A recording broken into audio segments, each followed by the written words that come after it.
మొన్న ఆ మధ్య కొద్ది రోజుల క్రితం నేను ఒక వీడియో చేశాను. గుంటూరు జిల్లా నరసరావుపేటకు సంబంధించి అక్కడ ఒక ప్రాంతంలో చంద్రబాబు నాయుడు గారి కోసం ఆయన ఒక దీక్ష తీసుకున్నాడు. అప్పట్లో చంద్రబాబు ముఖ్యమంత్రి అయ్యే వరకు కూడా నేను చెప్పులు తొడుక్కోకుండా తిరుగుతాను అనేది. ముఖ్యమంత్రి అయిన తర్వాత ఆయన చెప్పులు తొడుక్కున్నారు. ఆయన దీక్ష విరమించారు. అలాగే గ్రామ అభివృద్ధికి సంబంధించి కీలక పనులు కూడా చేయించుకున్నారు. స్థానిక ఎమ్మెల్యే అలాగే మంత్రులందరూ కూడా ఇలా ఆయన కలిశారు. మొత్తం మీద ఆయన అయితే దీక్ష విరమించుకున్నారు. అంటే ఆయన ఒక రకంగా చంద్రబాబు నాయుడు గారు ముఖ్యమంత్రి కావాలి అని చెప్పులు లేకుండా ఒక అతిపెద్ద దీక్ష చేశారు. ఒక శపథం పూని వీరాభిమాని చంద్రబాబు నాయుడు గారికి. అప్పుడు అనుకున్నాం చంద్రబాబు గారు కూడా వెళ్ళి ఒకసారి ఆయన కలిస్తే బాగున్ను, ఒకసారి కలిస్తే బాగుంటుంది అని కూడా నేను కూడా ఒక వీడియో చేశాను. అందరూ అనుకున్నారు కూడా ఆయన వస్తారేమో అని. బాబు గారు అయితే ఇప్పటికీ కూడా ఆయన వెళ్ళి కలవలేదు. అయితే ఇలాంటి అభిమానే సేమ్ కాన్సెప్ట్తో నరేంద్ర మోడీకి కూడా ఒక కీలక అభిమాని ఉన్నారు. ఆయన కూడా సేమ్ ఇంతే.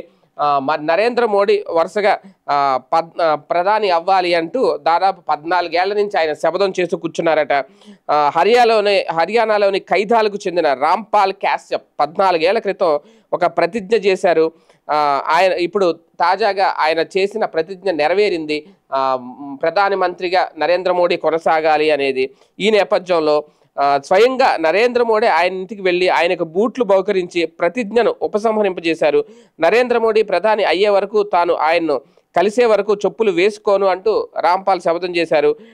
యమునా నగర్లో జరిగిన బహిరంగ సభలో ప్రధాని కలిసే అవకాశం రాంపాల్కి వచ్చింది. ఆయనకు బూట్లు బహుకరించిన ప్రధాని వాటిని ధరించాలని కోరారు. మరోసారి ఇలాంటి శపథాలు చేయకూడదని కూడా హితవు పలికారు. రాంపాల్ అభిమానానికి వినమ్రుడయ్యా అంటూ మోడీ చెప్పుకొచ్చారు.